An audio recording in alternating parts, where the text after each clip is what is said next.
Hello guys, my name is Archana Devi. I am Assistant Professor from Rajagiri School of Engineering, Kochi. This video is part of RSET Online for the subject Computer Graphics, which is an 8th semester global elective. And the topic that we are going to deal with today is from Module 6, and this is one of the visible surface detection methods. So we have already covered 3 other visible surface detection methods, and this is the third. This is the fourth one in that series. So the algorithm is depth sorting method. So this is in this depth sorting method, it says that it uses both image space and object space operations. Okay, so if you recollect, we can classify this visible surface detection methods into 2. Where some of them fall under object space method and a few others fall under image space method. So in object space method, it actually compares the objects and part of objects to each other within the scene to determine which surface can be labeled as visible. But in the case of image space method, the visibility is decided point by point at each pixel position on the projection plane. So this depth sorting method that we are going to see, it uses both image space and object space operations. So there are 2 basic functions under depth sorting method. The first function is, first the surfaces are sorted in the order of decreasing depth. Okay, in the order of decreasing depth, the surfaces will be sorted. And the second one is, so the first function, it uses both image space and object space operations in order to do this operation. And the second function, where after sorting the surfaces in the order of decreasing depth, the surfaces are then scan converted in the order starting with the greatest depth. So scan converted means taking each pixel position and representing it in the projection plane. So once the surfaces are sorted in the decreasing depth, each of them will be taken starting from the greatest depth, starting with the surface which has the greatest depth, and that will be scan converted in the order. So this depth sorting method is also termed as painter's algorithm. Because the operation that you are doing in depth sorting method is similar to how you will paint a scenery. Okay, how you will paint a scenery. Say for example, like if you have like a scenery like this, so normally what you do is the farther objects are first painted, right? You start with the farther objects, and then you will come near with the next closer object, and then the next closer object, like that. That's how you will normally paint. So this depth sorting method also follows a similar scenario. Farther objects are painted first, then the nearer object. So the process is similar to that. First what happens is the surfaces will be sorted according to their distance from the view plane. And then the intensity values for the farthest surface are entered into the refresh buffer. So here also you have the refresh buffer coming, just like how you had this in the depth that your Z buffer algorithm. Okay, then once the intensity values are entered, what we do is we take each succeeding surface in decreasing order in turn. Each surface will be taken in turn. Okay, and then we paint the surface intensity onto the refresh buffer over the intensities of previously processed surface, just like how you normally paint a scenery. So the process that we follow here is the surface with the greatest depth is compared to other surfaces in the list, and to determine whether depth overlap is there. So this is actually kind of, you can call this as a test 0. Okay, this is test 0. This is the first step that will be done. So what we do, we take the surface with the greatest depth, which is compared to the other surfaces in the list, in order to determine whether there is depth overlap. So if there is no overlap, then S will be scan converted, that is S will be painted. It will be projected into the plane. But if there is an overlap, then if there is an overlap in the depth between the surfaces, you have to perform 4 tests. So this you can call it as test 0. If the test 0 fails, then you have to perform 4 tests. Okay, so let us take an example for this test 0. This is an example for test 0 that I have given. So here you can see that here there are 2 surfaces, S and S dash. Okay, so here we are assuming that S has the greatest depth and S dash has the next depth. So here the plane that is taken, this is a X plane and this is a viewing direction plane. Okay, and this is a negative Z direction, this is a positive Z direction. We are viewing in the negative Z direction. So here you can see that for this surface S, this is the maximum value of Z depth. This is the minimum value. And for S dash, this is the maximum and this is the minimum value. So here you can see that there is no depth overlap between the surfaces. There is no overlap. So that means you can directly scan convert S followed by S dash. So the order will be S will be painted first and then S dash will be painted. But here let's see, look at this example. In here you can see that between S and S dash, you have a depth overlap. Here your Z dash max is greater than Z min. Right? The maximum value of Z for S dash is greater than the minimum value of Z for the surface S. So there is a depth overlap. So when there is a depth overlap, then you have to perform 4 other tests which are mentioned here. So these tests will be performed in order, one by one. And then how we will determine is, first we will perform the first test. If the first test succeeds, then there is no need to perform other test. You'll directly scan convert. So the order is S followed by S dash. This is what we are following. So our ultimate aim is whether you will scan convert S followed by S dash or whether you need to reorder. Whether you need to scan convert S dash followed by S. That is our ultimate aim. So what we do, if test 0 fails, then you have to perform test 1. So if test 1 also fails, then you have to perform test 2. Suppose in test 2 it succeeds, then you need not perform the other 2 tests. You can directly scan convert S followed by S dash. You only have to check 4 conditions, that's all. I hope this is clear. So only after the 4 tests are performed, if all that 4 test fails, then only, if all the 4 test fails, then only you have to reorder. So you will reorder. That means S dash will be scan converted first followed by S. So let us see what these 4 tests are. Okay. So the first test says the bounding rectangle in XY plane for the 2 surfaces do not overlap. That is the first test. The bounding rectangle in XY plane for the 2 surfaces do not overlap. So what does that mean? Let us take this example. So in this example, does it fail test 0? It does fail test 0 because here you can see that this is a depth values, right? These are the depth values. So here there is a depth overlap in the Z-axis. So since there is a depth overlap, this fails test 0. So this fails test 0. Test fails 0, it fails. Now test 1. The bounding rectangles in the XY plane for the 2 surfaces do not overlap. So to find out, what you have to do is you have to take the you have to take the value in the XY plane. So say let us take this example itself. Suppose if the X value you have to check either in the X direction or in the Y direction. So since here you have X direction, if you take the projection here, okay, so this is the X value for this surface and for S and S dash. So this is a X min and this is X max, right? And this point is X dash min and this is X dash max. So you have to check if there is an overlap between these 2 surfaces in X direction. If there is an overlap in X direction, then X or Y direction, that's what they are meaning. Then only it will go, you have to go to the test 2. So here you can see that this actually fails test 0, right? So here it fails test 0, but it passes test 1. Test 1 it passes. There is no problem there is no overlap in the X or here you have to either consider X direction or Y direction. I am checking in X direction here. So since there is no overlap in the X direction, that means it has passed test 1. You need not reorder anything. You scan convert S followed by S dash. But here, if you take another example, if you take this example, you can see that here there is depth overlap is there, and as well as there is a overlap in the X direction. So here you can see that these are the X values, right? So there is overlap in the X direction also. So that means this fails test 0 as well as this fails test 1. It fails both the tests. So in that case, you have to check, you have to go to the second test. So the second test says surface S is completely behind the overlapping surface relative to viewing position. So you have to check if the surface S is completely behind.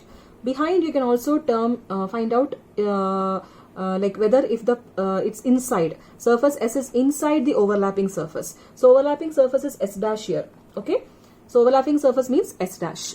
So if the surface S is completely behind, then that means the test 2 is also passed. There is no failure. Let us take this example. Let us take this diagram for in order to understand. So I have taken this example from your textbook only, the Ern and Baker textbook. The same example I have taken. So here you can see that there is depth overlap, right? There is depth overlap as well as there is overlap in the x direction. So both test 0 has failed, test 1 has also failed. Now whether you have to check if test 2 is passed or failed in this case. So what this means is surface S is completely behind the overlapping surface S dash. So what that means is if you take this S dash surface, any points, okay, which comes above S dash, those points, like you have to view from here with respect to from below, okay, from below if you view up, that's what it means. So if all the points of S are inside S dash, that is if all the points of S are behind S dash, then you say that the test 2 it has passed test 2. So in this case you can see that all the points of S are above S dash only. You don't have any points below S dash, right? But look at this case. So in order to complement this, let's look at this example. So here you can see that the surface S, you have to check if surface S is completely behind S dash.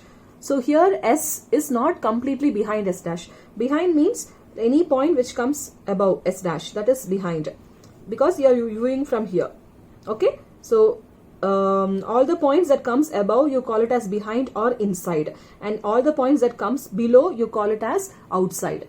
So here you can see that until here, till here all these points are inside S dash only. Like if you extend this S, you can see that all the points till here are inside, but these points are actually outside, right? These points are actually outside. So that means in this case, this has failed test 0, this has failed test 0, this has failed test 1, this has failed test 2 also, this example, okay? So here in this case, it didn't fail test 2. It actually passed test 2 because all the points are inside, all the points of S are inside S dash. So in order to find out, okay, how will you actually determine whether the points are inside or outside? For that, you can use a inside-outside polygon test. Okay, this is the inside-outside polygon test. Using this test, you can determine if the points are inside or outside. So for that, we will be using the plane equation, ax plus by plus cx plus d equal to 0.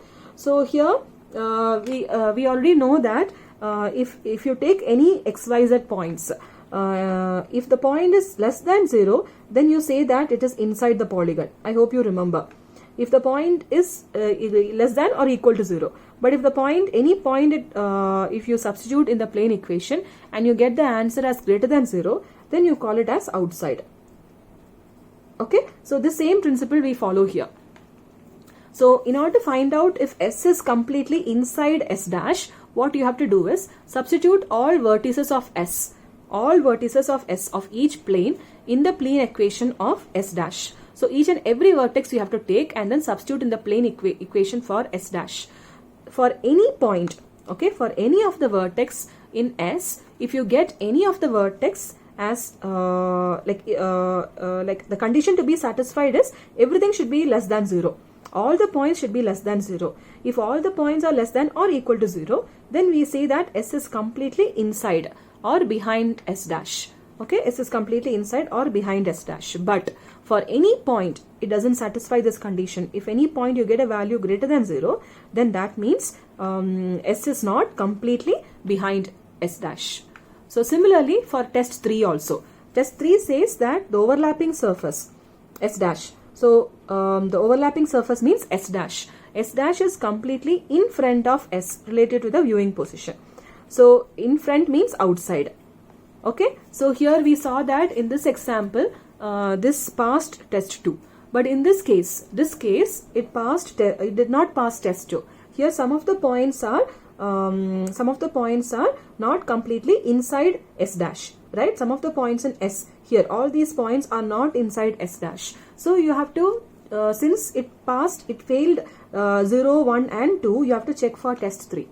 So in test 3, it says the overlapping surface is completely in front of S. So you have to check whether it will pass this case. So here you can see that the overlapping surface S dash, whether it is completely outside S, that is what you have to check. So here you can see that this is S dash and this is S. Okay, so with respect to the viewing position, all the points that comes here are inside and all the points that comes here are outside to S.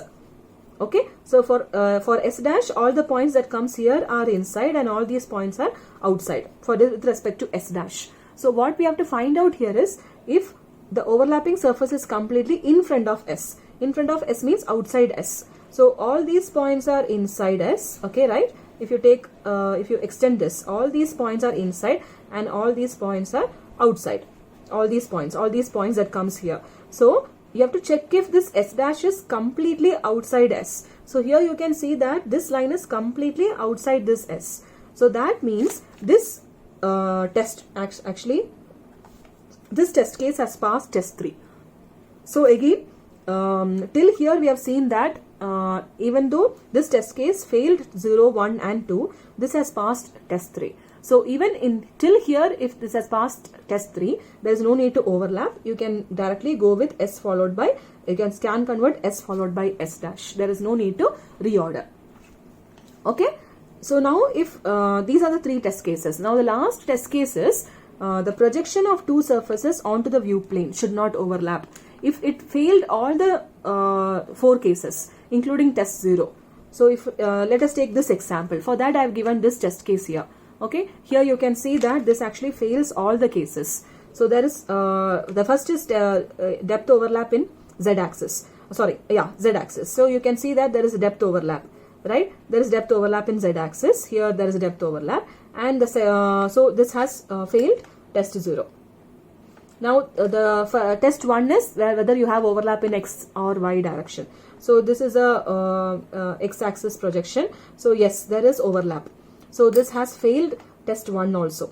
And the second test is whether the surface S is completely inside S dash. So S is completely inside means all the points of S should be inside S dash. So here you can see that these points are outside S dash. So all the points are not inside. Similarly, the third test says the overlapping surface is completely outside. So this S dash is completely outside S. So here you can see that this portion is not outside.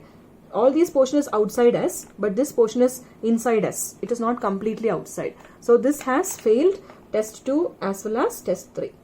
So all the including 0 cases till test 3 it has failed. So finally what you have to do is you have to go and check the last case, last test, which is projection of 2 surfaces onto the view plane do not overlap.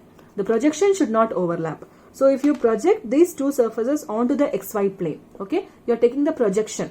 So let us look at this example. Suppose if this is a projection of the 2 surfaces. Suppose if this is S and this is S dash. So here you can see that there is no overlap. If this is a view plane that you have for these 2 surfaces, there is no overlap. Okay, this is a surface.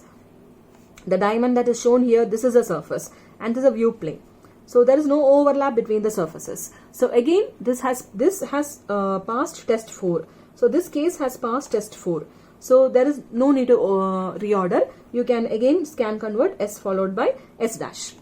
But if there is overlap, if you look at this case, if this is S and this is S dash, here you can see that over this place there is an overlap between the 2 surfaces. So you reach this point only if it fails all other cases. That is test 0 it fails, test 1 it fails, test 2 it fails, test 3 also it fails. So here you can see that there is overlap. That means test 4 also it fails. So when all these fails, only then you will reorder. So you will reorder as S dash followed by S. So you will scan convert S dash followed by S. Okay. So this is your depth sorting method. So what do you do? First you sort the surfaces in decreasing order of depth, and then you take each surfaces one by one and you perform the 4 tests. Before that you will perform test 0 if there is overlap in the z-axis. If there is no overlap in the z-axis, then S will be scan converted followed by S dash. If there is an overlap, you have to perform the test one by one, right? So again you have to remember that you need not perform all the tests you go to test 2 only if test 1 fails. So remember that point. And then in order to perform this test 2 and 3, you have the inside outside polygon test. So any point, okay, if it is less than or equal to 0, then you say that that point is inside the polygon. If it goes greater than 0, you will say that's outside. So for test 2, you will substitute all vertices of S in the plane equation of S dash. So if for any point, if the value goes greater than 0, then S is not completely inside S. Similarly, for test 3 also, what you do, substitute all vertices of S dash in the plane equation of S. So here you have to find out whether S dash is completely outside, right? So if S dash is completely outside, then the value should be greater than 0. So for any point, if it goes less than or equal to 0, then S dash is not completely outside. For any point, if it goes less than 0, it will not be completely outside. So that is how you will determine whether the points are inside or outside. So I hope this video is clear. Just go through the diagrams once and the explanations. Okay. Thank you.